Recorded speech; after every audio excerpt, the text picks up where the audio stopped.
Hello guys, welcome back to our new video. In this video, I will show you how to check someone's location on iPhone.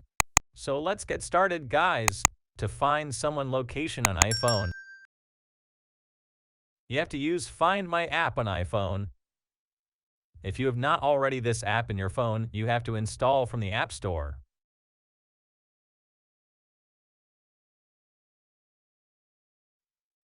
Once you have this app, open the app and you will find interface like this.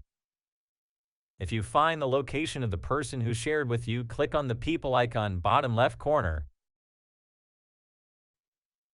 and you will find the location of the person.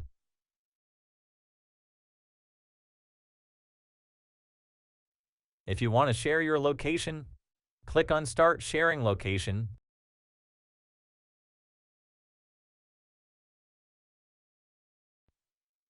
This is how you find someone's location on iPhone. Thanks guys for watching this video.